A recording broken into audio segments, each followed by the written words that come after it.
On a freezing Montana night, a wild white stallion slams its hooves against a rancher's barn door, begging to be let in. What the rancher discovers inside changes everything, a half-dead boy clutching a secret powerful enough to tear a valley apart. From that storm onward, man, boy, and horse are bound together, facing rumors, soldiers, and betrayal. But in the end, they may discover something stronger than fear: family. The wind screamed across the Montana highlands like a living thing, bending the pines until they groaned in protest. Snow swirled in frantic spirals, lashing against the windows of Ethan Cole's small ranch house. He stood at the hearth, shoulders hunched, listening to the storm claw at the roof. Nights like this reminded him of field hospitals years ago, when the cries of the dying mixed with the wail of winter winds. He had chosen these mountains for their silence, for the way they allowed grief to fade into the snowdrifts. Yet even here, memories stalked him like wolves. He buttoned his heavy coat, grabbed the lantern, and stepped into the storm. Snow bit at his face, stinging his skin, and the light from the lantern carved trembling tunnels through the white. He muttered to himself about checking the horses, about making sure the roof of the barn held. Then he heard it, a frantic pounding, sharp and desperate against the wooden boards of the stable door. At first Ethan thought it was the wind, but then it came again. A thud, a scrape, the sound of hooves striking wood. His heart gave a hard jolt. He lifted the lantern higher, forcing his eyes to pierce the swirling curtain of snow. Out of the storm staggered a shape that seemed more ghost than flesh. A horse, its coat glazed with ice, mane stiff and heavy with frozen sleet. Its sides heaved, nostrils flaring, and its dark eyes gleamed with wild desperation. The animal pressed against the barn door, striking it with its hoof, over and over, as if demanding to be let in.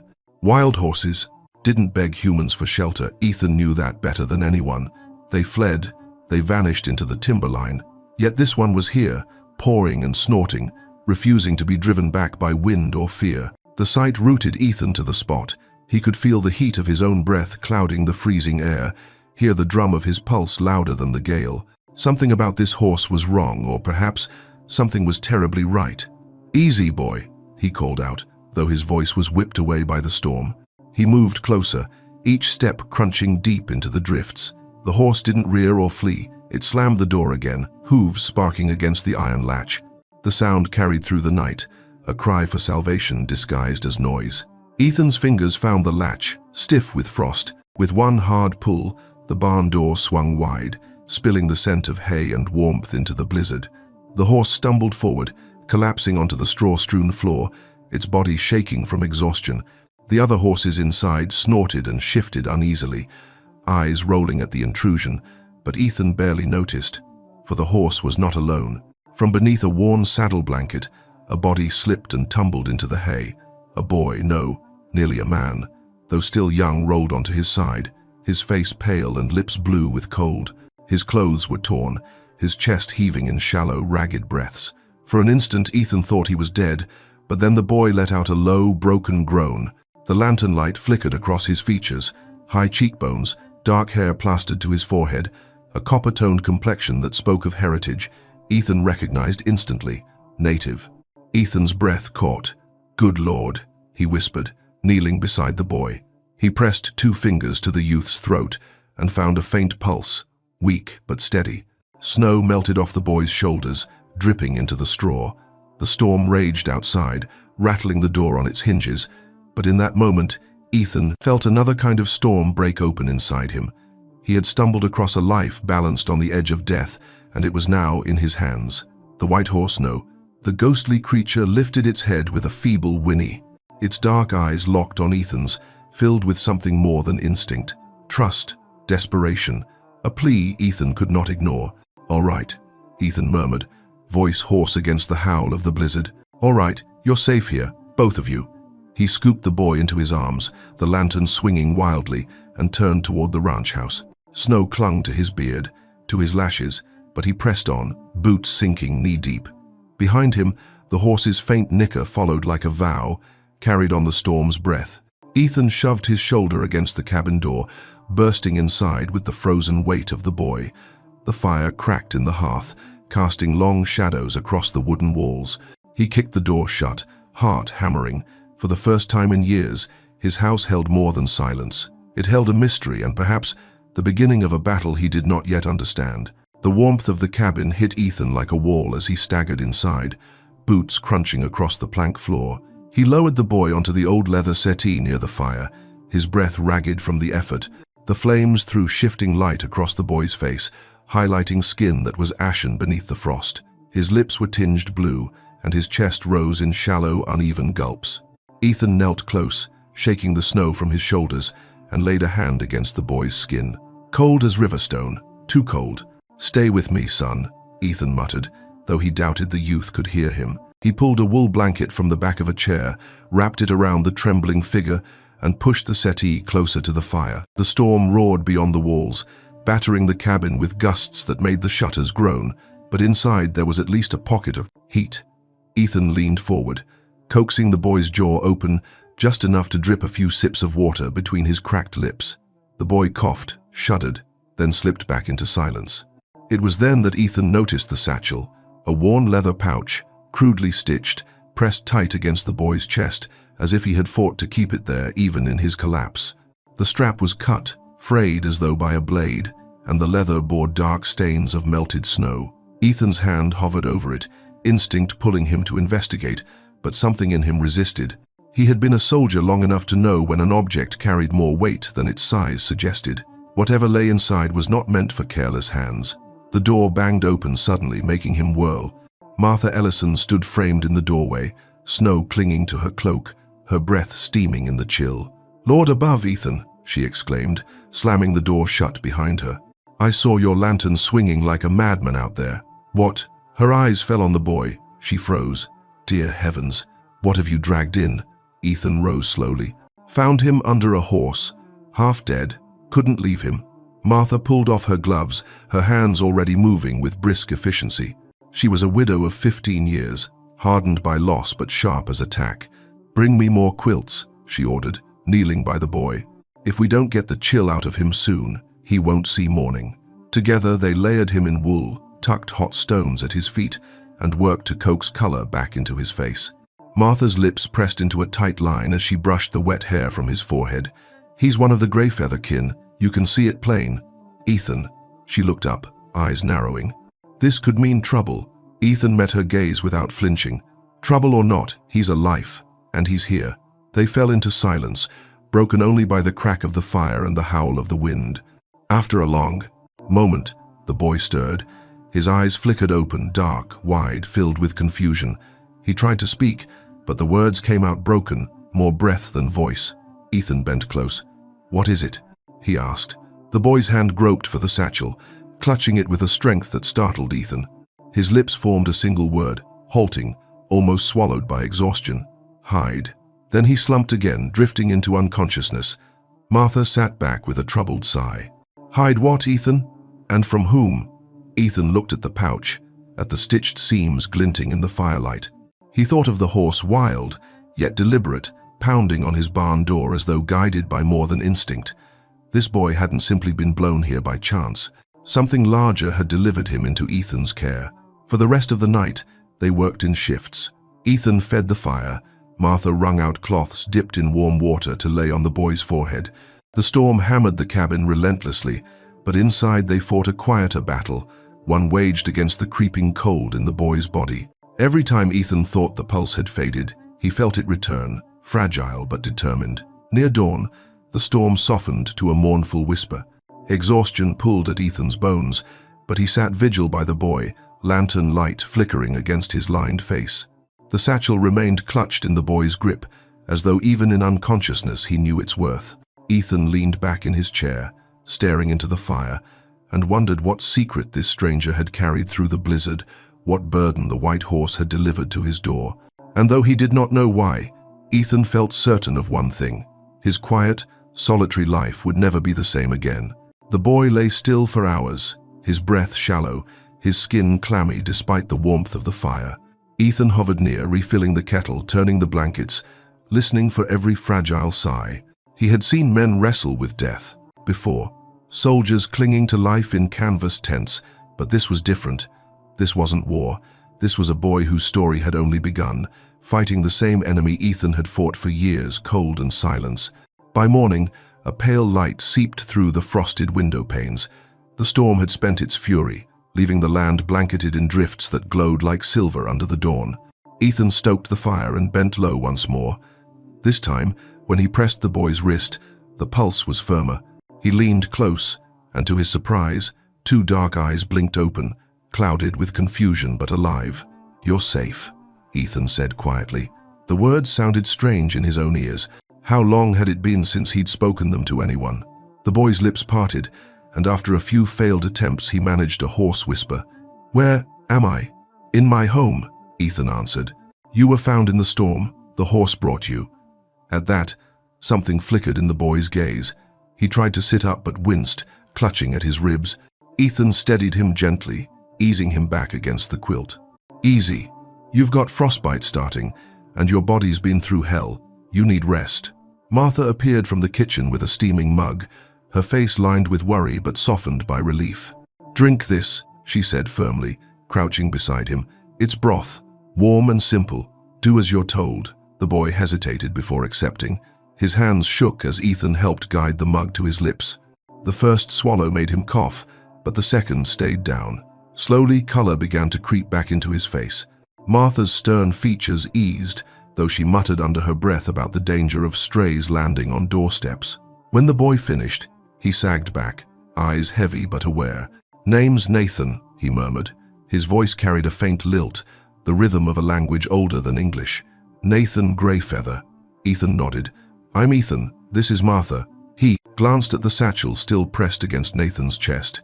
"You held onto that thing all night like it was life itself. What's inside?" Nathan's eyes sharpened, and his hand closed over the leather as though shielding it. "Not yet," he whispered. "Not safe." Martha exchanged a look with Ethan, frowning. "You've dragged us into something we don't understand," she said. "Secrets don't sit well in this country. Folks here don't forgive easily, Ethan." But Ethan's gaze was fixed on Nathan, on the way his lips trembled as though words fought to break free. The boy struggled, then spoke in a voice rough as gravel. "They'll come. Soldiers. Men with money. They think my people thieves, liars. But this..." His grip tightened on the pouch. "This proves truth." Ethan didn't press. The boy's strength was barely back, and more questions would only drain him. Still, the weight of those words sank into the room like an anvil. Outside, the land was silent, pristine under the new snow. Yet Ethan knew silence didn't last. It never did. Later that day, when Nathan slept again, Ethan stepped outside to check the barn. Whisper stood near the door, head lifted, ears flicking toward the house as if listening for his rider. The horse's coat gleamed faintly, patches of ice melting into rivulets. Ethan approached slowly, offering his hand. Whisper didn't shy away. Instead, the stallion lowered his head, letting Ethan rest a palm against the warmth of his muzzle. "You brought him here," Ethan said softly. The horse's breath misted over his hand, hot against the cold morning. "For a reason, didn't you?" Whisper blinked, dark eyes steady, as though answering without words. When Ethan returned inside, Martha was knitting by the fire, her needles clicking sharply. She didn't look up. "You can't keep them both, Ethan. A wild horse and a boy with soldiers on his heels? It's asking for ruin." Ethan removed his coat, hanging it by the door.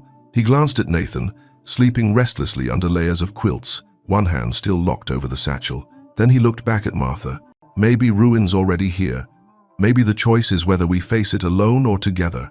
Martha's hands stilled on the needles, her lips pursed, but she didn't argue. The fire popped, sparks leaping up the chimney, and outside, Whisper stamped once, the sound echoing like a vow. Ethan sat back in his chair, fatigue pulling at him, yet a strange calm settled in his chest.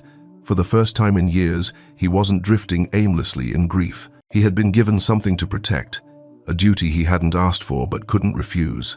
And as the boy's breathing steadied in the shadows, Ethan realized that saving him had already begun to change the shape of his own life. Night returned with a bitter edge, though the storm had passed.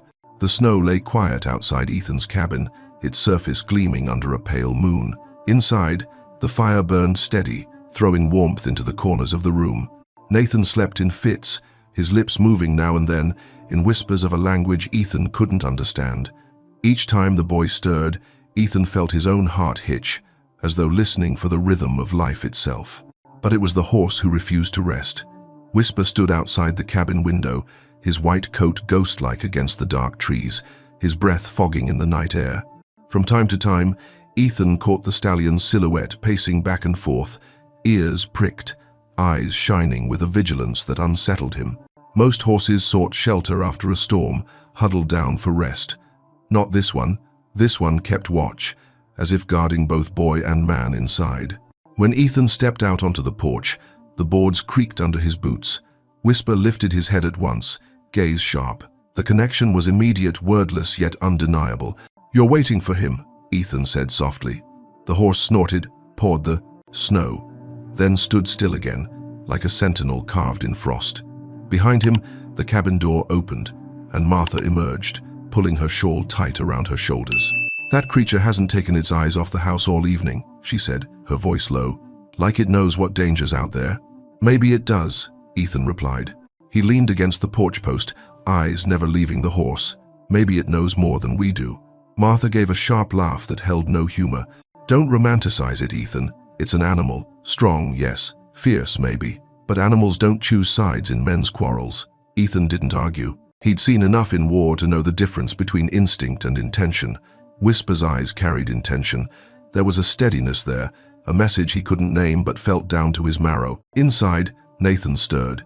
Ethan heard his hoarse voice call out a single word one Ethan couldn't make out, but Whisper did. The stallion's head swung sharply toward the window. A deep, resonant nicker rolled from his throat, low and urgent, as though answering a command. Ethan froze. Martha's breath caught. They hurried back inside to find Nathan half sitting up, sweat beading his forehead, his hand stretched weakly toward the window. His lips moved again, this time clearer, though the words belonged to his own tongue. Whisper answered with another low sound from outside. The boy's trembling eased. His hand fell back against the blanket. Sleep claimed him once more, but a fragile peace seemed to settle in. Ethan sat heavily in his chair. "You saw that," he said, though Martha didn't need convincing. She crossed herself quickly, muttering about things best left unexplained. By dawn, Nathan woke more lucid, his eyes tired but clearer. Ethan offered him water, which he accepted gratefully. For a moment, silence stretched between them, broken only by the crackle of the fire. Then Nathan spoke. "Whisper," he said. Slowly, the English word shaped carefully on his tongue. "He finds me when I am lost." His gaze drifted toward the frosted window. "He does not sleep when danger near." Ethan studied him, then glanced outside where the horse still lingered, ears turning at every sound. "He's not ordinary," Ethan said. Nathan's lips curved in the faintest smile. "He is family." The weight of that word sank deep into the room. Family. Ethan felt it lodge in his chest like a splinter of memory, sharp and aching. Once he'd had a family laughter in this cabin, voices by this very hearth. Whisper's watchful stance, Nathan's fragile bond with the animal, it stirred something long buried in him, something he'd locked away in silence. Martha, sensing the shift, clattered pots in the kitchen to drown it out. But even her noise couldn't mask the truth. The horse wasn't just a creature out of the blizzard. He was a bridge, binding a broken boy and a broken man together in ways neither yet understood. That evening, as the horizon burned with the red glow of sunset, Ethan stepped outside again. Whisper stood where he had all day, body tense, eyes fixed on the tree line. The silence of the valley was heavy, too heavy. Ethan followed the horse's gaze and, for just a second, thought he saw a shadow slip between the pines. A rider perhaps, or maybe only his imagination. Still, the unease was real. He placed a hand on the porch rail, his jaw tightening. If someone was out there watching, Whisper knew it first. When he returned to the cabin, Nathan lifted his head. "They come," the boy murmured, eyes dark with certainty. Ethan didn't ask how he knew. He didn't need to. Whisper's restless vigil had already told him. The next morning dawned clear, the snow glittering like powdered glass across the valley. A fragile peace hung in the air, though Ethan sensed it wouldn't last. He sat at the rough-hewn table, sipping coffee that tasted more like ash than comfort, while Martha busied herself at the stove. Nathan sat bundled near the fire, still pale but stronger than he'd been days before. His dark eyes studied the flames, distant, haunted. When Ethan finally broke the silence, his voice was steady but low. "You've been clutching that satchel since the night you arrived. If there's something inside worth dying for, maybe it's time we know what it island. Nathan's hand tightened on the pouch, his jaw set. For a long moment he said nothing, and Ethan thought the boy might refuse again. But then Nathan's shoulders slumped, and he nodded. With careful fingers, he tugged at the crude stitching along the flap, unraveling what had once been sealed against discovery. From within, he drew a folded bundle of hide-wrapped parchment. He placed it on the table with a reverence that made both Ethan and Martha lean closer. Ethan unfolded it slowly. The parchment crackled, edges yellowed from age and weather.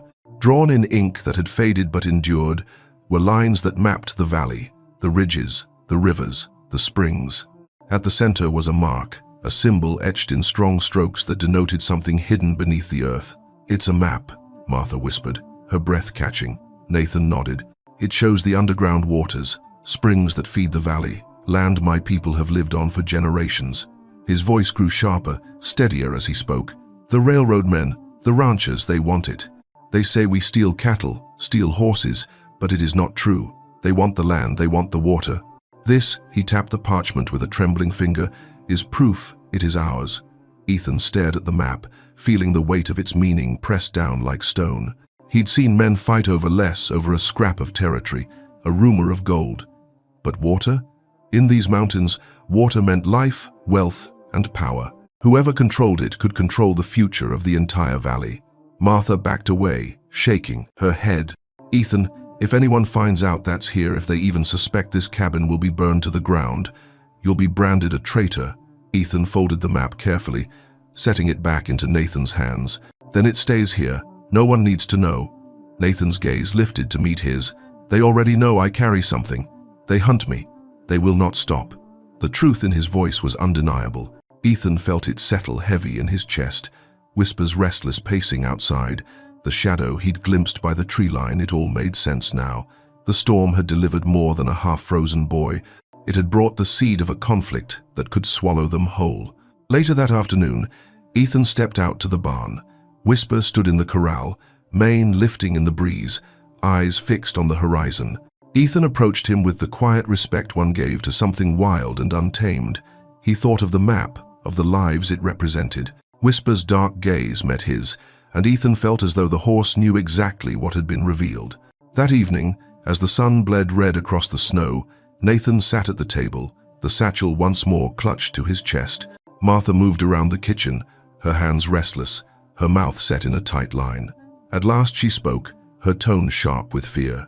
"Ethan, this is too big. You can't protect him. You can't protect that paper. Not against men with guns, not against the army itself." Ethan leaned back in his chair, his expression calm but resolute. "Maybe not, but I won't send him back out there to die. If that horse hadn't brought him here, he'd be dead already. That has to mean something." Nathan looked up at him then, eyes wide, searching. For the first time, trust flickered there, fragile but real. Outside, Whisper gave a sudden, piercing whinny, his call echoing through the valley. The sound was not fear, it was warning. Ethan rose, crossing to the window. In the distance beyond the pines, a rider moved along the ridge. Too far to see clearly, but close enough to know the valley was no longer empty. Ethan's jaw tightened. The boy's words rang in his ears. "They will not stop." He turned back to Nathan and Martha, the firelight flickering across his face. "Whatever's coming," he said, his voice firm, "we'll face it here, together." The snow had hardened overnight, forming a crust that cracked under Ethan's boots as he walked the yard at dawn. The air was sharp, brittle enough to sting his lungs, and the world lay unnervingly still. Only the faint plumes from the horse's nostrils marked the silence. Whisper stood apart from the others, mane catching the pale light, body tense as if listening to voices only he could hear. Ethan followed the stallion's gaze toward the tree line. The pines loomed dark against the white, and for a heartbeat, Ethan thought he saw it again, that flicker of movement, a rider slipping between shadows. He narrowed his eyes, but the figure was gone, swallowed by the forest. When he returned to the cabin, Martha was already pacing, her apron twisted in her hands. "Something's out there," she muttered. "I could feel it in my bones all night. You saw them too, didn't you?" Ethan set his rifle by the door without answering. He didn't need to confirm what she already knew. Nathan, wrapped in blankets near the fire, looked up sharply. "They watch," he said quietly. "Always. They want what I carry." His hand brushed the satchel hidden beneath the quilts, as if to reassure himself it was still there. Later that morning, Ethan saddled one of his geldings and rode to the ridge. The snow crunched beneath iron shoes, echoing through the valley. From the crest, he surveyed the expanse. The horizon was painted in steel gray, the world vast and empty. Yet the tracks in the snow told a different story, hooves pressed deep, fresh enough to glisten. Whoever had been watching hadn't vanished. They were circling. When Ethan returned, Martha was waiting with that look she wore when her fears turned sharp. "You can't keep pretending this is just a boy in need," she said. "The moment he crossed your threshold, you were part of his fight. And if those men come here, they won't stop with him. They'll burn everything." Ethan glanced at Nathan, who sat quietly mending the strap of his satchel. The boy's movements were precise, his jaw tight. For someone so young, his eyes carried an old weight. He had already seen too much. That evening, the three of them sat to supper. The stew simmered, filling the cabin with the scent of venison and herbs, but none of them tasted it. Nathan ate little, his gaze fixed on the window. Whisper's silhouette moved beyond the glass, pacing along the fence, restless. Suddenly the stallion froze. His head shot up, ears pricked forward. A low nicker rumbled from his throat, so deep it vibrated the glass panes. Ethan rose, heart hammering. He flung the door open, stepping into the bitter air. At first he saw nothing, then a flash of movement at the edge of the timber, the unmistakable gleam of metal catching the last light, a rifle barrel. "Inside," Ethan barked, pushing Martha back toward the cabin. Whisper screamed, a sound that tore through the valley, wild and furious. The stallion reared against the fence, hooves slicing the air. Whoever lurked in the trees fled deeper into the forest, leaving only the silence of snow and the echo of the horse's cry. Nathan clutched the doorframe, face pale but steady. "They come closer now," he said, voice like stone. "Next time, they will not just watch." Ethan tightened his grip on the rifle, the resolve in him hardening like the frozen ground beneath his boots. He knew the boy was right. Shadows didn't circle forever. Sooner or later they struck. That night, as the fire burned low, Ethan sat awake, his rifle across his knees.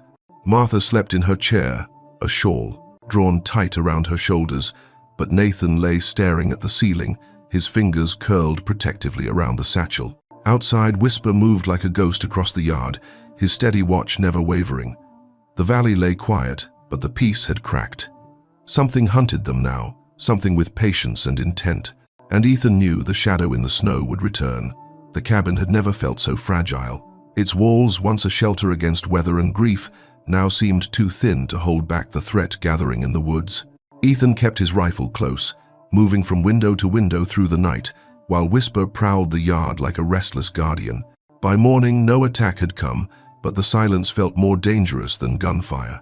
Martha tried to carry on with chores, though her hands trembled as she kneaded bread. "You can't fight shadows forever, Ethan," she said. "If they're watching, they'll strike when we least expect it. That boy's brought us a storm bigger than the blizzard." Nathan sat by the fire, listening. His expression was solemn, almost resigned. "It is not just me," he said softly. "It is what I carry. They want to erase us. If this paper is lost, my people lose their voice." Ethan looked at him, seeing not a boy but a messenger of something larger. He had carried men bleeding out of battles, watched them cling to scraps of hope, and this felt the same, except this time, the war wasn't in a distant field. It was coming straight to his door. That night, the first test arrived. Ethan had just stepped outside to scatter hay when Whisper stiffened. The stallion's head shot up, ears sharp as arrows. A warning scream split the air. Ethan swung around, catching sight of two figures slipping from the trees. They moved fast, crouched low, rifles glinting under the moon. "Inside!" Ethan roared, though Martha was already dragging Nathan toward the back room. He leveled his rifle, firing a warning shot into the snow at the intruder's feet. One stumbled, cursed, then raised his own gun. Before the shot rang out, Whisper lunged. The stallion hurled himself against the corral fence, breaking the top rail in a splintering crack. His hooves struck the ground like thunder as he charged. The attackers panicked. One fired wildly, the shot sparking off the barn wall. The other tried to retreat, but Whisper bore down on him, rearing high. The man threw himself into the snow as the horse's hooves crashed down inches from his chest. Ethan fired again, closer this time, the crack echoing off the valley walls. The men scrambled back toward the tree line, their shouts carried away by the wind. Whisper pawed the ground, snorting clouds of fury, refusing to give chase until they had vanished into the pines. When the yard fell silent again, Ethan lowered his rifle. His breath came hard, misting in the cold air. He turned to Whisper, who stood like a warrior carved from frost, chest heaving, eyes blazing with a fire that was almost human. Ethan had never seen such raw defiance in an animal. The stallion had not just defended himself, he had defended them all. Inside, Nathan clutched the satchel, his knuckles white. "They will return," he said in a flat voice. "Next time, more of them." Martha wrung her hands, her face pale. "Lord, help us, Ethan. We're just 3 souls against an army." Ethan's gaze went to Whisper, still restless in the yard, pacing like a sentinel that would never abandon its post. "Not 3, he said quietly. 4. For the first time, Nathan's eyes softened, a flicker of hope breaking through his fear. He whispered something in his language, words Ethan couldn't understand, but the meaning was clear when Whisper answered with a low, steady rumble. That night, the cabin no longer felt fragile. It felt like a fortress, bound together not by stone or wood, but by loyalty, man, woman, boy, and horse, standing against the darkness pressing in from the trees. Ethan knew this was only the beginning. The first test had come, and though they had survived, the true storm was still on its way. The fire in the hearth crackled low, casting amber shadows across the walls. Outside, the wind had fallen still, but the cabin seemed heavier than ever, its timbers straining under the weight of what had just happened. Martha sat rigid in her chair, her hands folded tight around a rosary that had not left her apron pocket in years. Nathan leaned against the back wall, the satchel pressed to his chest, his eyes dark hollows lit only by the flicker of flames. Ethan stood in the center of the room, rifle still slung across his shoulder, staring into the fire as though searching for answers in the embers. No one had spoken since the attackers fled. The silence was louder than gunfire, filled with everything unspoken: fear, questions, the creeping certainty that the valley was no longer safe. It was Nathan who broke it first. His voice was quiet, almost fragile, but the words cut clear. "They will return with more." Martha's head snapped up. "Hush, boy. Don't you dare say it like you're inviting it." Nathan shook his head slowly. "It is not invitation, it is truth. They want what I carry, they want me gone." He tapped the satchel with his fingertips, then lowered his gaze. "If I leave now, maybe they do not harm you." Ethan turned sharply. "No," his tone was iron. "Running won't stop them. They've already marked this place. Even if you rode out tonight, they'd burn my barn, tear this cabin down plank by plank. You can't fight shadows by feeding them what they want." Nathan's eyes searched his face, weighing those words. His lips parted, and Ethan could see the tremor in his hands, the conflict that comes when pride and fear collide. "But why?" Nathan asked finally. "Why risk your life for me? For my people? You owe nothing." Ethan crossed the room, kneeling so they were eye to eye. For, in a moment, he saw not a fugitive but a boy tired, hunted, carrying burdens too heavy for his years. Ethan reached out, resting a steadying hand on his shoulder. "I once failed the people I loved," Ethan said softly. "A wife, a child.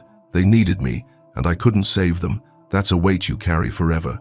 When I found you in that storm, I swore I wouldn't let it happen again. Not to you. Not while I still draw breath."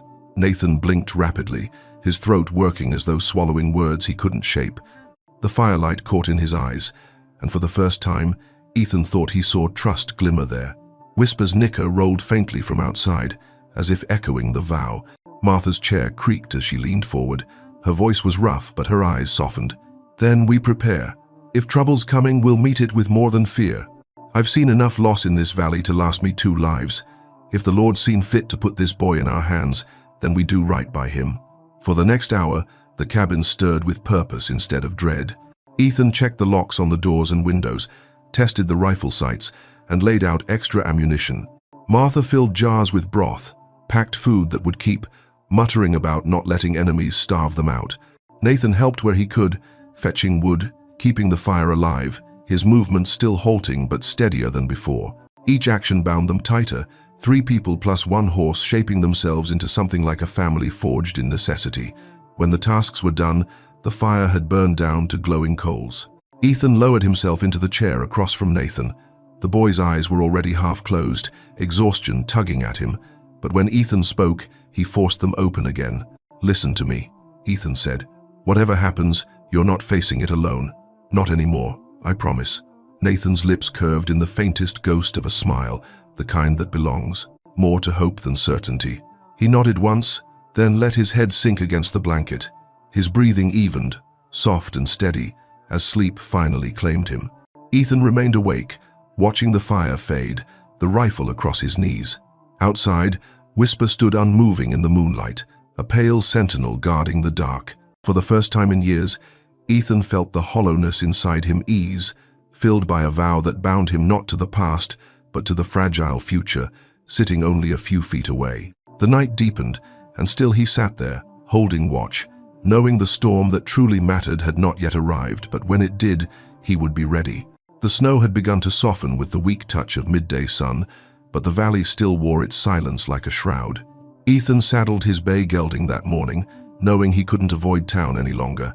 Supplies were running thin, and though every step toward the settlement felt like stepping into a trap, he had no choice. Martha pressed a loaf of bread into his hand before he left, her eyes full of unspoken worry. Nathan stood by the door, pale but steady, clutching the satchel to his chest as if it were armor. Whisper lingered near the fence, ears pricked, watching Ethan ride out with an intensity that felt almost human. The trail into town wound between snow-laden pines, the air sharp with the scent of sap. Ethan kept his shoulders squared, but his eyes scanned every ridge. The memory of those intruders in the night still gnawed at him. By the time he reached the wide street of the small settlement, the usual sounds of hammers, wagons, and voices seemed thinner, colored by suspicion. He dismounted in front of the general store. Conversations that had been flowing a moment earlier faltered. Heads turned. Some nodded in greeting, but their eyes slid past him too quickly. Others simply stared. He felt the weight of whispers follow him like shadows. Inside, Sam Dillard, the storekeeper, busied himself with jars on a shelf, though his hand trembled slightly as he set them down. "Cold morning," Sam said, voice too casual. Ethan dropped his list on the counter. "Need flour, salt, and kerosene, and if you've got coffee left, I'll take it." Sam nodded, moving with deliberate slowness. "Word's been traveling," he said finally, eyes still fixed on the shelf. "Folks say you've taken in a stranger." Ethan's jaw tightened. Folks always have something to say. From the back of the store, another voice cut in, sharp and mocking. "Not just any stranger, Dillard. An Indian boy. Spotted near his barn, they say. That horse of his, too white as snow, cursed as the devil." Ethan turned. Two ranch hands leaned against the doorframe, arms crossed, smirks on their faces. He knew them, Gregory Hale's men. Their presence here was no accident. "You should choose your words careful," Ethan said evenly. One of them shrugged, "Just repeating what the whole town's already saying. You always did keep to yourself, Cole. But now, harboring fugitives? That's dangerous business." Sam cleared his throat nervously. "That'll be $6, Ethan." Ethan paid in silence, collected his supplies, and walked past the ranch hands without looking at them. Outside, the air felt heavier. He could feel eyes on him from the saloon, the blacksmith shop, even from the church steps. Rumors traveled faster than rivers in thaw, and this one was already flooding every corner of town. As he tied the sacks of flour to his saddle, a voice called his name. He turned to see Sheriff Hawkins approaching, his coat collar turned up against the cold, badge glinting on his chest. The sheriff's expression was unreadable, carved from the same granite as the mountains behind him. "Ethan," Hawkins said, reining in his horse beside him. "Need a word." Ethan kept his hands steady on the saddle straps. "Say it." The sheriff leaned close, his voice low. "Army scouts came, through last night, asking questions about a young Apache. They heard whispers he might be hiding out in this valley. I told them I hadn't seen anything, but, Ethan, don't make a liar out of me." Their eyes locked. Hawkins wasn't threatening, not yet, but the weight of warning in his words was clear. Ethan nodded once. "I'll remember." The sheriff studied him a moment longer, then rode on, leaving only the sound of hooves in the snow. Ethan mounted and turned his horse toward home. The ride back was longer, every mile echoing with the whispers he'd heard in town. Indian boy, fugitive, devil horse. The valley itself seemed to repeat the words back at him. When he finally reached the cabin, Martha was waiting at the porch, her apron dusted with flour, her expression tight. "You saw it in their eyes, didn't you?" she asked as he dismounted. Ethan carried the supplies inside, setting them heavily on the table. "They know something," he said. "Rumors are spreading faster than snowmelt, and the sheriff gave me his warning plain."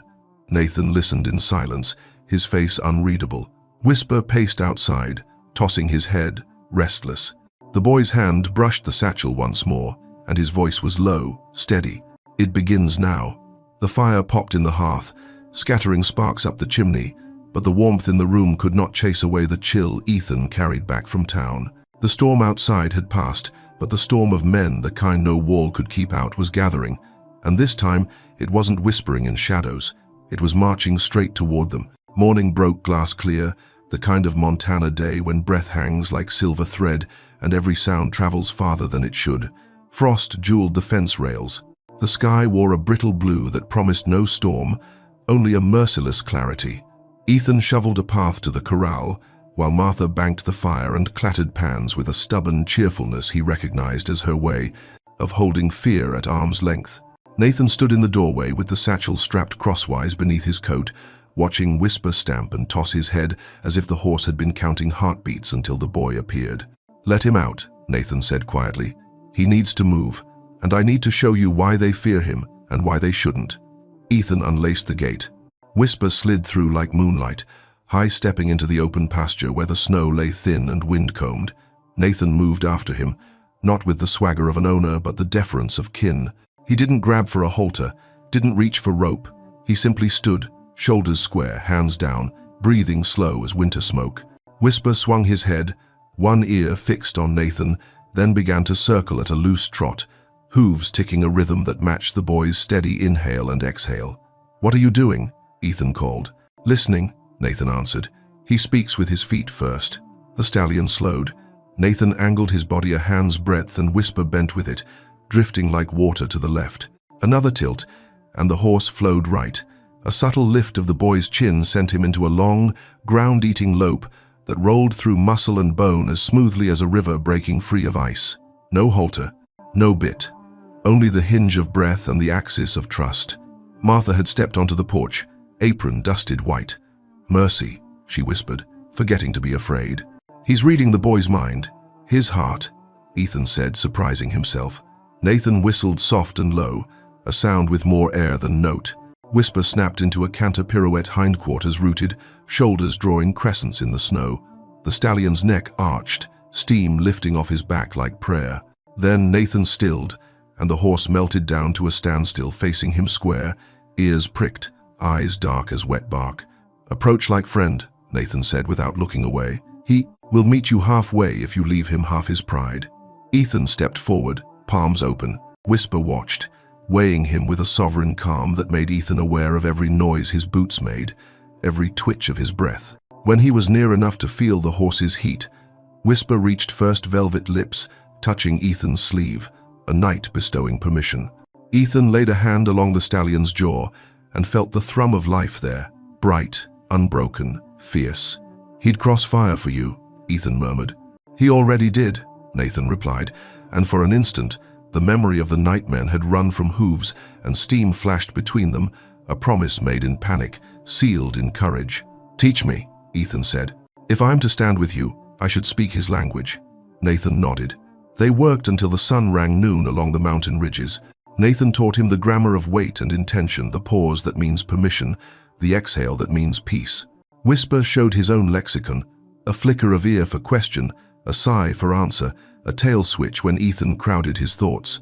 When Ethan grew impatient and tried to force a turn, Whisper lifted a warning hoof shadow, slicing across the snow like a line not to be crossed.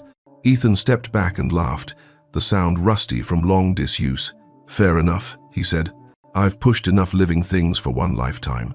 They broke for stew Martha carried out in tin bowls, the steam curling like ghosts of summer.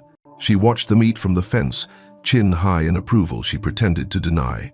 "If that horse were any prettier, he'd have to start paying rent," she said, and Nathan's shy smile came quick as sunlight on a blade. Then Whisper's head came up sudden, hard. The stallion froze, one foreleg suspended, nose tilted to the wind. Nathan stiffened. Ethan's spoon paused halfway to his mouth.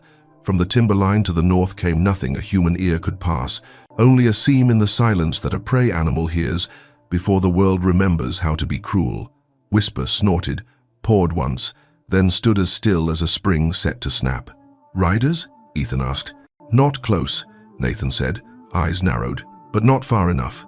Ethan's gaze swept the tree shadow that pooled blue along the ridge. He saw nothing. That did not matter. He had learned to believe the stallion first. "We keep the work going," he said, forcing calm into each syllable. "If men are watching, let them see what you are. Not a threat, a fact." For the next hour, Nathan showed Ethan the ancient patience of approach and retreat. Whisper learned the shape of a blanket thrown slow and sure, the weight of a saddle placed without sting. Nathan didn't cinch it. He let the leather sit like a promise to be kept later. He demonstrated how to tip a hoof into Ethan's palm with just a brush of finger on the chestnut, how to trace circles down the horse's neck until the great head hung heavy and trust drowsed in the half-lidded eye. "People say Mustangs are devils," Martha said softly. "People fear what won't bow when shouted at," Ethan answered. "Maybe the devil is the shouting." A magpie rattled from the spruces, a harsh alarm that cracked the fragile peace. In the far trees, something moved only a sliver, only a ripple where no wind ran. Nathan's shoulders sharpened. Whisper coiled, gathering himself, not to flee but to stand harder. Ethan stepped close to the boy. "If Hale's hands are up there, they'll carry a story back no matter what we do. Let it be the right one." Nathan took a breath, deep and clean. "Then let them see truth." He swung up bareback, one smooth vault that landed him at the withers like he'd been born there. Whisper surged forward into a long climb through the pasture, the boy's body and the horse's spine braided into one intention: forward, free. They took the low rise at an easy lope, then Nathan turned him toward the downed cottonwood. Whisper gathered, lifted clean air beneath all four irons, and came down as softly as a hush. He doubled back at a trot so cadenced that even Ethan could feel the music of it in his ribs. On the ridge, a glint sun on glass, winked and vanished. Watching, then, always watching. Nathan slid to the ground and pressed his forehead to Whisper's.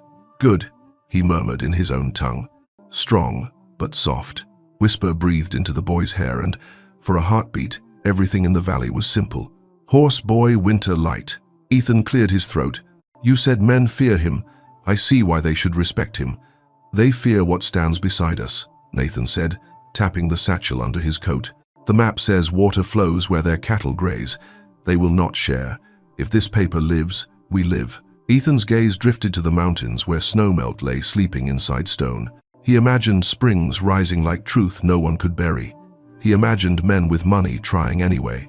"Then the paper lives," he said, and the words felt like nails driven true. By late afternoon, clouds feathered thin across the sun, and the cold gained back what little the day had yielded. They cooled Whisper out with long walking loops and rubbed him down until the white coat shone like hammered silver. Martha fetched a carrot from the root cellar and held it out at arm's length, a queen offering tribute. Whisper accepted with grave ceremony and a dainty crunch that made her laugh out loud. "Lord help me, I'm smitten," she said. "If I start knitting that creature a scarf, someone stop me." "Only if you make me one first," Ethan replied, and the look Martha shot him exasperated and fond warmed the air more than the sun had managed all day. They were leading Whisper back toward the corral when the stallion's ears flicked again. Not alarm this time, attention. From the south trail came the faint, deliberate rhythm of two horses traveling at a lawman's pace. Not hurrying, not hiding. Ethan traded a look with Nathan. He knew that beat. He'd heard it for years before he'd tried to forget, the cadence of concern wearing a badge. Sheriff Hawkins rode into view a minute later, hat pulled low, another rider half a length behind lean, well-dressed, a scarf bright as spilled wine. Gregory Hale did not bother to dismount. He surveyed the yard as if pricing it. Whisper grew taller beneath Nathan's hand, neck arched, breath coming slow and measured through flared nostrils. Hawkins raised a palm. "Afternoon," he said, voice even. "Heard tell there was a white Mustang out here doing tricks.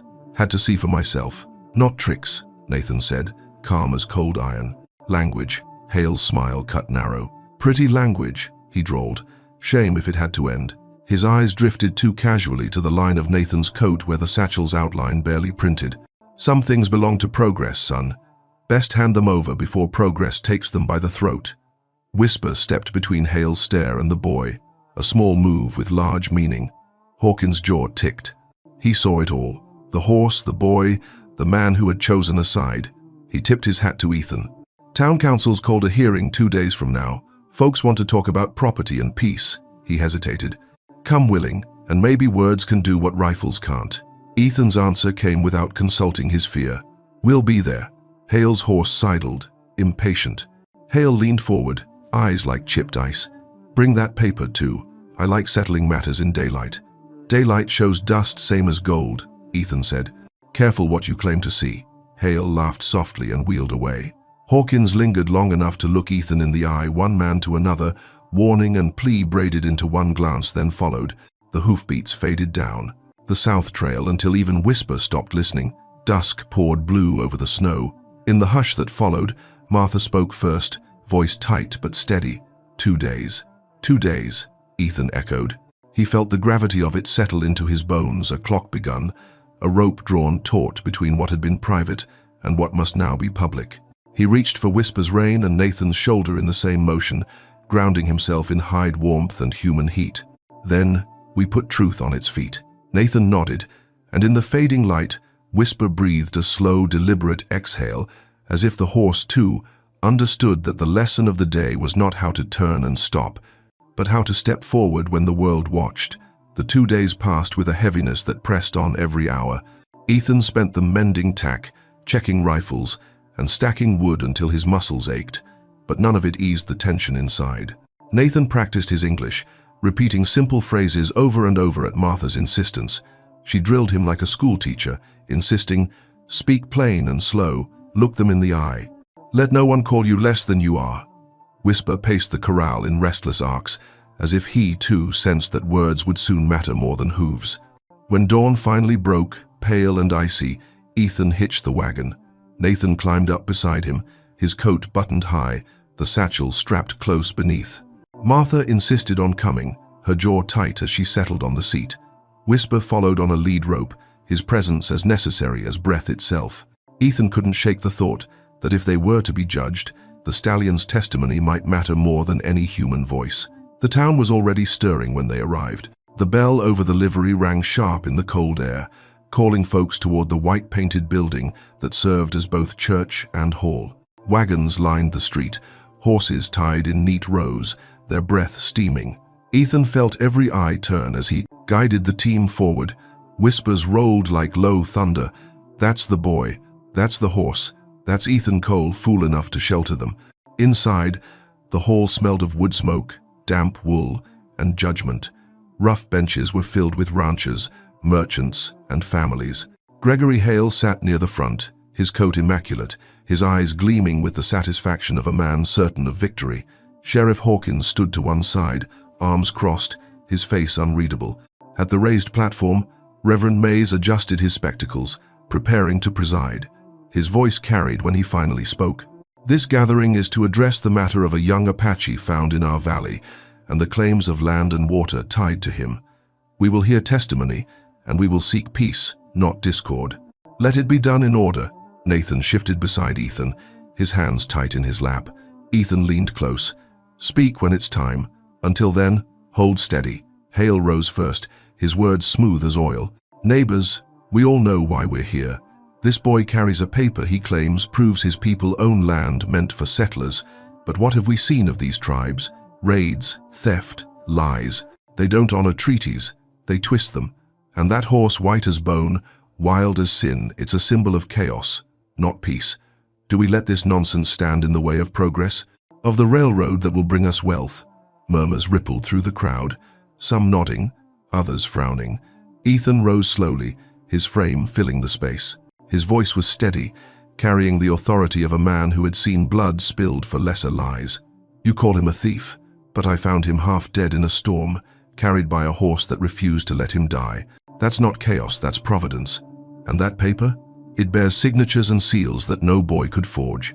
You speak of progress, Hale, but what good is progress if it's built on burying the truth? The Reverend motioned for Nathan to step forward. For a moment, the boy looked very young, dwarfed by the hall, his dark eyes sweeping faces hard with doubt. Then he squared his shoulders. His English was careful, each word measured. "My people, we trade fair. We breed our own horses. We want peace. This paper is proof. We are not thieves," Arantxa scoffed. Easy words, but who can trust them? Before Ethan could reply, a sudden sound cut the air, a deep, resonant nicker. Whisper, tied outside, called as if on cue. Heads turned toward the windows. The stallion reared, white against the winter light, mane blazing, hooves striking sparks from the frozen ground. Gasps filled the hall. Even the skeptical rancher's voice faltered. Reverend Mays rapped his cane. "Enough of this clamor. Let us see the document." Nathan reached beneath his coat and withdrew the parchment, hands steady despite the tremor in the room. Ethan helped him unfold it on the Reverend's table. The inked lines glowed under lamplight. The seals pressed into wax were undeniable. The Reverend read in silence, then looked up, his eyes grave. "This is no child's trick. This is a treaty signed and witnessed. It grants the Jicarilla Band rights to these waters." Hale surged to his feet, face dark. "Lies. They forged it." Reverend Mays's voice cracked like a whip. "Sit down, Mr. Hale. Until proof of forgery is shown, this paper stands." The room buzzed with voices, sharp and divided. Ethan stood beside Nathan, a hand on his shoulder, feeling the tide shift. For the first time, truth had a foothold. But even as relief stirred in his chest, Ethan caught sight of Hawkins's face, tense, alert, his eyes flicking to the doorway. A sudden chill swept the hall. Boots struck wood in rhythm. Soldiers marched in, led by a lieutenant whose face bore the cold certainty of orders. His voice cut through the uproar. "By command of Fort Benton, this boy is to be taken into custody for questioning in connection with disturbances south of here. Stand aside." Gasps erupted. Nathan's face went white, but he stood his ground, clutching the treaty to his chest. Whisper screamed again from outside, the sound shattering glass silence. Ethan stepped forward, planting himself between the boy and the soldiers. His voice was steel. "You'll have to go through me." The hall froze, balanced on the edge of violence. The confrontation had only just begun. The air in the hall froze, every breath held as the lieutenant's words echoed against the rafters. Soldiers fanned out with mechanical precision, their boots striking sharp against the planks. The treaty that moments before had seemed like a shield now felt fragile as parchment always was, light enough to burn at the touch of a match. Ethan stepped wider in front of Nathan, his hands loose but ready, while Martha rose from her bench, her eyes flashing like steel beneath her bonnet. "Step aside," the lieutenant barked, his hand resting on the butt of his pistol. Ethan's voice came steady, deep as the earth. "This boy is under my protection. He's done no wrong. If you have questions, you'll ask them here, before his neighbors, not behind the walls of some fort where truth has no voice." The soldiers pressed forward. One reached for Nathan's arm. That was when the sound tore through the air, raw, violent, impossible to ignore. Whisper's scream cracked the silence, a sound of such primal force that even hardened soldiers flinched. Heads snapped toward the windows just in time to see the white stallion rear high, mane flying like a storm cloud, hooves striking sparks off the frozen earth. The horse lunged, tearing free of his rope. He hit the yard like a hammer, circling the building with furious strides, each hoofbeat a drumbeat of defiance. The soldiers faltered, their discipline rattled by the sight of a creature too wild to cage. Children cried out in awe, women gasped, and even some of the ranchers leaned forward, caught between fear and wonder. Inside, Nathan's chest rose and fell fast, his hand pressed to the treaty. "He knows," he whispered. "He feels my fear." The lieutenant scowled, waving his men back. "It's an animal, nothing more. Do your duty." But duty cracked under the stallion's fury. Whisper wheeled and charged, hooves churning snow into smoke. He struck the hitching post, splintering it to kindling, then spun with the precision of a warhorse, his eyes fixed on the doorway as though daring the soldiers to step out. Each scream he loosed rattled the hall's windows, each snort a blast of steam that turned the air white. Reverend Mays stood trembling at the pulpit, his Bible clutched to his chest. "Perhaps," he said in a trembling voice that grew stronger as he spoke, "perhaps the Lord himself sent this creature as a witness.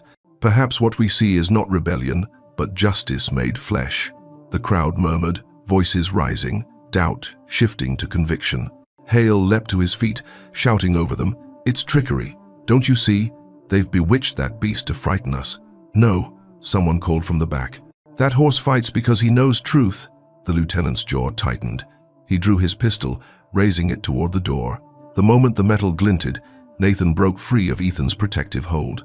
He stumbled forward, voice raw with desperation. No, do not harm him. He is not Trick. He is my brother. The declaration struck like lightning. Silence fell again, deeper than before, as Nathan's words rang with a conviction no one could mistake. Even the soldiers hesitated, their guns wavering. Outside, Whisper slowed, circling once more, his eyes never leaving the hall, his breath harsh but steady. He stood tall, unbowed, steam rising from his flanks like incense from an altar. Ethan stepped forward, placing himself between the lieutenant's gun and the boy. If you shoot that horse, you'll turn this hall into a war you can't control. Look around you. You think every man here will side with you? You think they'll forgive the day you put a bullet in the only creature that ever showed them truth without lies? The lieutenant scanned the crowd. He saw faces harden, saw farmers and townsfolk shifting in their seats, hands tightening on chairbacks as though they were rifle stocks. The tide was turning, and he knew it. Slowly, with a growl low in his throat, he lowered the gun. This isn't over, he hissed. Hale slammed his fist on the bench. You let them mock the law. You'll regret it. But his words rang hollow against the thunder of hooves outside. Whisper struck the frozen ground one final time, the sound reverberating through every wall, then stood still, proud and defiant, as though he had spoken the last word. The soldiers withdrew, not defeated but delayed. The lieutenant shoved past, barking orders, his men falling into step as they marched out into the yard. Hale followed, his coat flaring like a banner of spite, but the crowd did not move with him. Their eyes stayed on Ethan, Nathan, and the horse whose fury had shaken more than glass. When the hall emptied, Ethan placed a hand on Nathan's shoulder. The boy was trembling, not from fear but from the weight of what had just passed. Martha crossed herself, her lips trembling into words she didn't share. Ethan looked toward the door where Whisper's silhouette filled the frame, white against the gathering dusk. They'll be back, he said, stronger, angrier.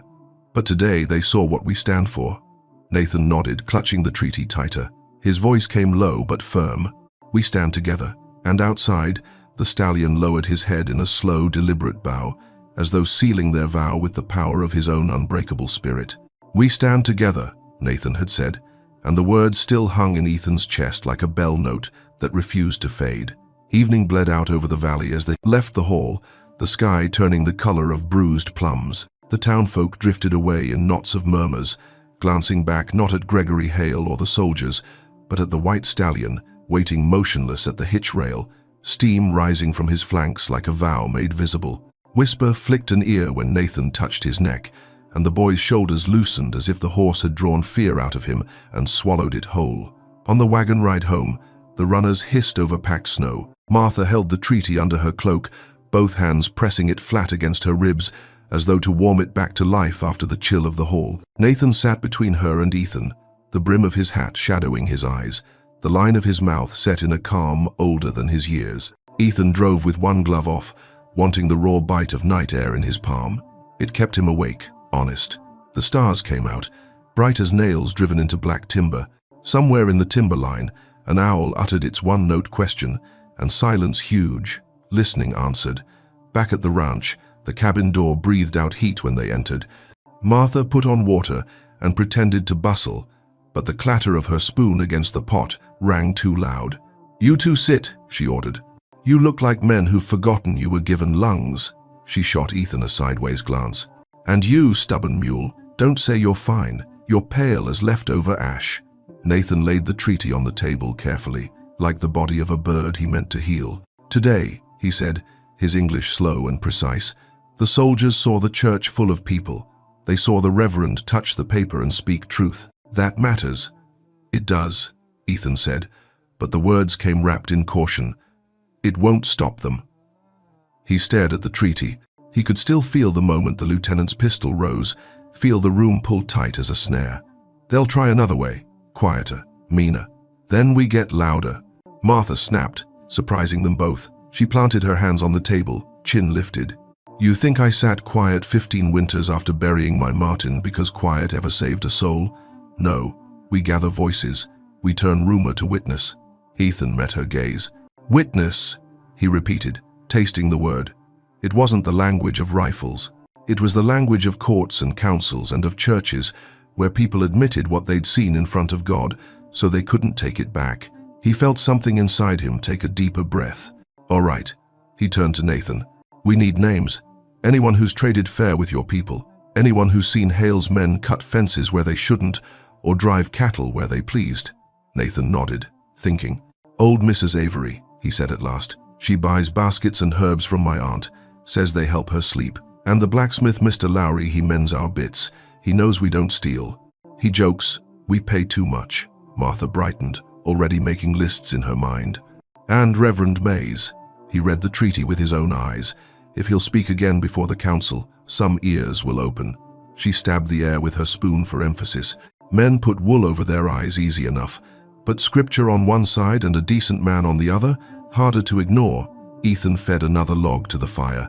The pitch caught and whispered up the chimney. Whisper nickered outside, a low, satisfied sound, as he settled near the window where he could watch the shadows.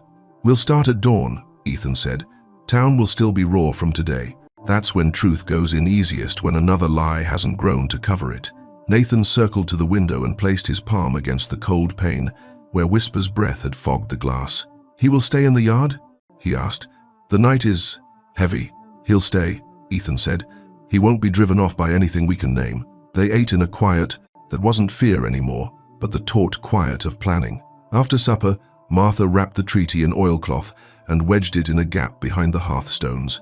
No more pockets, she said to Nathan. No more hands where a knife can find it. Stone keeps secrets better than sleeves. Ethan's boots felt too loud as he crossed to the peg where his coat hung. He took it down, then put it back. His fingers couldn't decide whether they belonged to a man going out or a man sitting still. I'm going to the church, he said finally. Martha started. Now? With the roads glassed over and men itching to declare you a fool? With the roads glassed over, he repeated gently. So they squeal if anyone follows me. He looked at Nathan. I need to ask a question where I can hear more than my own answer. The boy's gaze softened with a comprehension that did not come from English. I will wait, Nathan said. He will wait with me. He tilted his chin toward the window, and Whisper's shadow shifted, as if he'd understood the grammar of that promise too. Ethan took the lantern and stepped into the night. Snow squeaked under his soles. The cold worked into his beard until it glittered. Above, Orion swung his belt low, a hunter frozen mid-stride. Ethan followed the road's pale ribbon, the lantern's halo small against so much dark. By the time the town's steeple inched out of the pines, his hand had numbed around the lantern's wire handle, and his doubts had exhausted themselves into something steadier, not confidence, but resolve's quieter kin. The church door groaned when he pushed it. The air inside held the tired sweetness of beeswax and old wood. No lights burned. Moonwash fell through the high windows and laid thin pews of silver across the pews. Ethan set the lantern on the floor without lighting it. He sat in the fourth row, where he'd once sat beside a small pair of boots that swung above the plank, and a soft voice that could not keep a hymn in key. Lord, he said after a while, because he did not know how else to begin, I've bargained with you before and you don't like it, so I won't trade. I'll tell you what I know. I know a boy came to my door in a storm I didn't invite and I said yes. I know a horse won't lie, and that one won't leave him. I know men with money call theft what they can't buy. And I know if I run, I won't stop running even if my legs do. He pressed the heels of his hands to his eyes until stars sprang under his lids. I don't ask for miracles, I ask for spine. If the right thing is to stand up, make me stand when my knees remember they have better ideas. If the right thing is to speak, lend me words that don't sound like a rifle's echo. And if I'm wrong, if pride is dressing itself in righteousness, strip it down before it strips us all. The door at the back creaked. Ethan turned, heart jumping, but it was Reverend Mays, hat in hand, his white hair shining pale as chalk in the moonlight. You pray the way a carpenter works, the Reverend said mildly. Straight through the knot until the grain admits what it island. Ethan huffed a surprised laugh. Do you always sneak up on men asking mercy? I came to bank the stove, the Reverend said. But I heard the floor complain under your boots before the door did, so I let you talk to the right ears first. He came down the aisle and sat without invitation, hands folded over his hat. You did right today. Truth seldom walks out of a room smiling, but it does walk out taller. They'll come back with orders that fit their pockets better, Ethan said. Hale won't stop because a prayer and a horse made him rethink the decorum of theft. No, Mays agreed, but he might stop if theft costs more than truth. He tilted his head. Bring your witnesses tomorrow. Bring names, faces, stories told clean. I'll stand beside them, and I'll say what I read. Not what I was told. Mind you, what I read with my own cornbread and coffee eyes. There are men who can argue a rumor until it looks like a fact. Fewer can argue ink pressed into old paper. Ethan felt something ease in his chest. Thank you. Don't thank me for standing where the floor's already level, the Reverend said dryly. Then his voice gentled. Go home. Sleep if sleep will have you. Tell that boy, he's not the only one who believes a horse can be a kind of prayer. The road back felt shorter, not because the cold had softened, but because its sting had purpose. At the edge of the yard, Whisper lifted his head and breathed out, and the breath plumed in a welcome that brushed Ethan's cheek.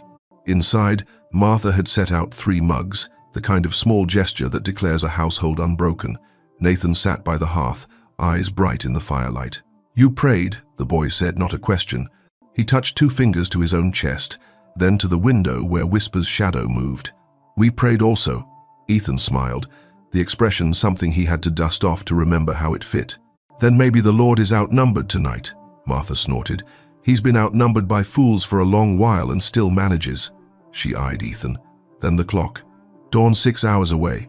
We want Mrs. Avery and Lowry before Hale's boys start polishing their lies. They lay down in a house that felt, for all its smallness, like a citadel. The wind scratched a branch against the eaves. Somewhere, ice cracked like a far-off rifle, and Whisper answered with a soft, questioning nicker, the kind made not to wake the world but to remind it you are there. Ethan slept in fits, but even the breaks in rest were different now. He would wake with a sentence in his mouth, speak plain and slow, and a sense that the dark was not empty but full of allies he could not see. When grey seeped into the windows, Martha lit the stove and tied her bonnet with hands that did not tremble. Nathan buckled his coat and tucked the treaty back behind the hearthstone, then stood a moment with his palm flat on the warm bricks. Whisper blew into Ethan's palms until blood prickled back into his fingers. They stepped onto the porch as the first weak stripe of sun unstitched the night from the hills. The yard smelled of wood smoke and snow, and the faint iron-tinged scent of horse. Ethan hitched the wagon again, checked the traces twice, then once more for the superstition that feels like prudence when the day decides whether it belongs to you. We gather witnesses, Martha said, as if announcing a harvest. We gather truth, Ethan answered. Nathan touched the stallion's cheek and spoke a word so soft it melted on the cold. Whisper tossed his head once and stood tall. A white flame banked after a long vigil. They climbed into the wagon. As the runners scratched their first lines into the morning's untouched skin, Ethan looked back at the cabin, a small square of human insistence against a continent's worth of winter, and felt no shame in the hope that rose in him.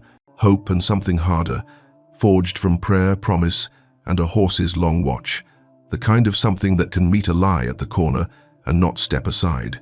They rolled toward town with the sun at their backs, and the day waiting like a courtroom that had not yet chosen which word would be allowed to stand. The wagon creaked over frozen ruts as the first sunlight spilled through the pines. Ethan guided the team toward town, each plume of the horse's breath rising like smoke signals. Nathan sat beside him, eyes alert beneath the brim of his hat, his satchel hidden again beneath layers of wool and resolve. Martha rode in the back, bonnet tied tight, her hands resting on a basket of bread she insisted would help persuade reluctant tongues. Whisper followed close, reins loose, his stride deliberate and sure. He looked less like an animal being led than a sentinel escorting them into uncertain judgment. They stopped first at Mrs. Avery's homestead. The old widow opened her door with suspicion, but softened when Nathan greeted her in careful English. You bought baskets from my aunt, he said. Her hands, they made them strong. Mrs. Avery blinked, then nodded, vanishing into the house. She returned with a willow basket lined in bright cloth. Your people never cheated me, she said firmly, and I'll tell that to anyone who asks.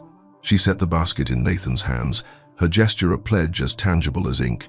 At the blacksmith's forge, the air smelled of coal smoke and hot iron. Lowry wiped soot from his brow as Ethan explained. The smith spat into the ashes and said, I've mended more of your folks' tack than Hale's. Paid in silver, not stolen stock. If they call you thieves, They call me blind. And I'll not be called blind by men who never shod a horse straight in their life. He slammed his hammer down on the anvil like a gavel of his own. Word spread faster than they could ride.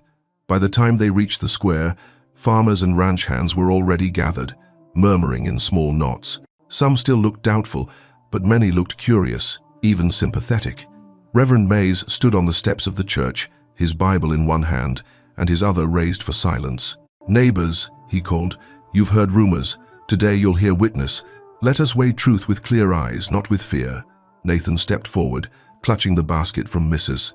Avery like a talisman. His English was halting but steady. "My people, we do not steal. We trade. We live with the horses, the rivers. This paper," he touched the satchel beneath his coat, "says we belong here as much as you, but paper means little if neighbors choose lies." A murmur rippled, some muttering doubt, others nodding. Mrs. Avery spoke up, voice sharp as a hawk's cry. "I've traded with them 15 years. Fair every time. Better than some of you." Laughter broke the tension, small but real. Then Lowry added his voice, arms folded across his soot-streaked chest. "If they're thieves, I've been robbed by the same hands for a decade, and I'd welcome it again. That's truth." The soldiers were not far. Ethan felt their absence more keenly than their presence, but the crowd was shifting. Gregory Hale arrived late, his coat gleaming, his voice slick with scorn. "Fine show," he sneered. Neighbors paraded like clowns, tricked by a boy and his painted pony. "But we all know who holds the law." As if summoned, Whisper stepped forward, his white coat dazzling under the noon Sunday. He halted square in front of Hale and lowered his head until his breath steamed against the man's polished boots. Hale froze, color draining from his face. Whisper snorted, loud and contemptuous, then swung his head toward Nathan, pressing his muzzle gently to the boy's shoulder. The crowd erupted, not in fear, but in a sound like applause, boots stomping, hands clapping, voices rising. "Maybe law is more than ink," someone shouted. "Maybe truth stands on 4 legs," another cried. Ethan raised his hands.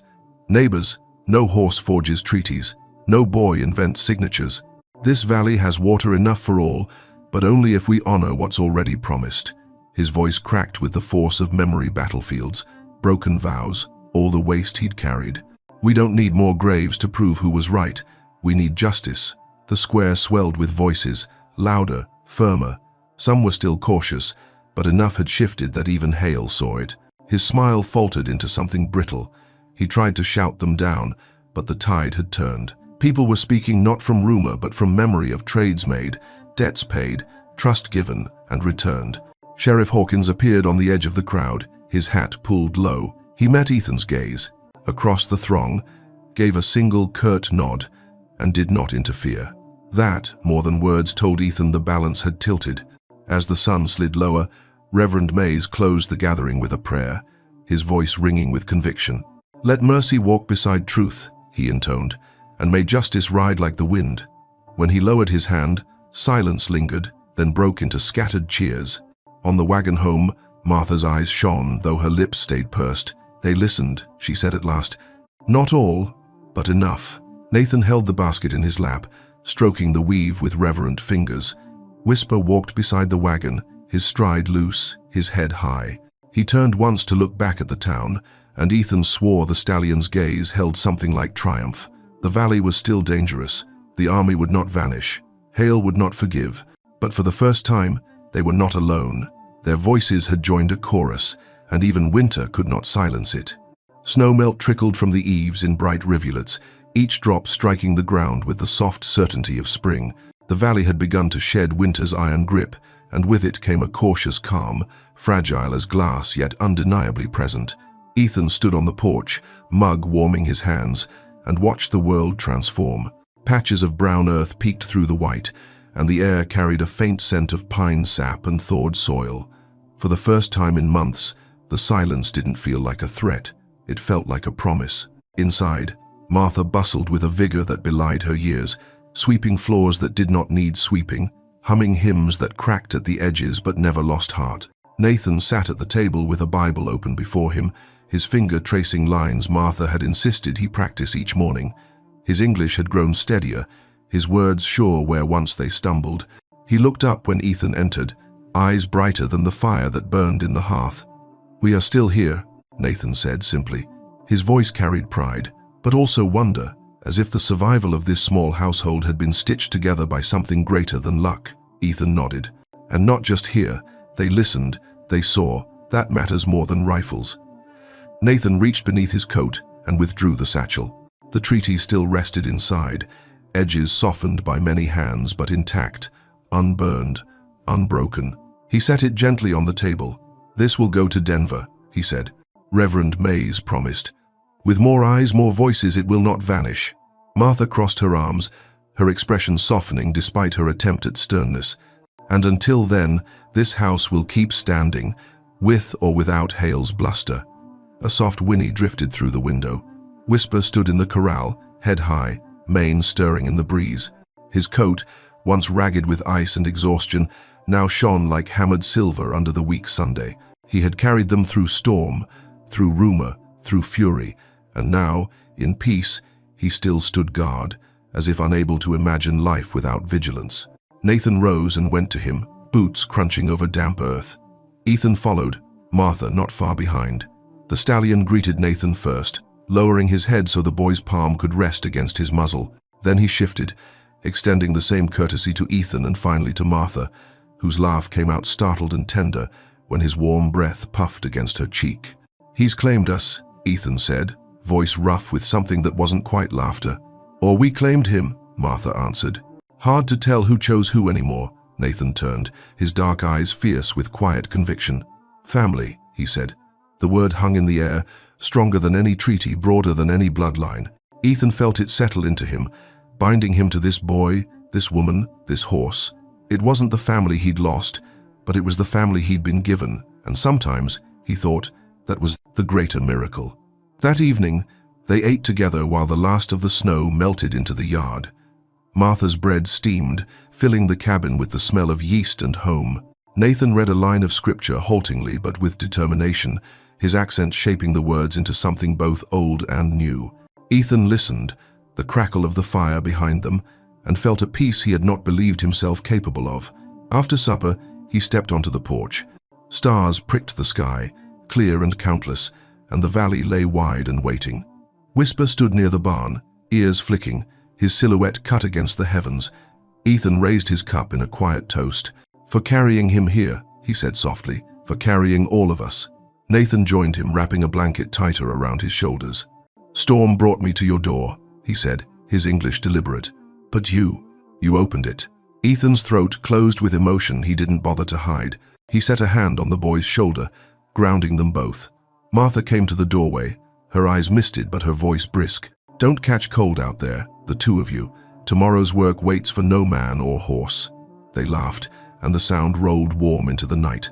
For a moment, the valley seemed to breathe with them, as though it too knew something had shifted. The shadows would always linger, Hale's resentment, the army's interest, the endless grind of progress against tradition. But within this small circle of firelight and faith, there was strength enough to meet whatever came. Whisper tossed his head and stamped once, then settled, his breath rising like a prayer into the starlit dark. Ethan closed his eyes, listening, and for the first time in years, the silence around him felt like home. If this story touched your heart, let us know. Just drop a simple 0 or 1 in the comments. Your words remind us that these stories matter. And don't forget to subscribe, because the bond between people and animals is endless, and the next story may move you even deeper than this one. Stay with us. More heartfelt journeys are waiting for you.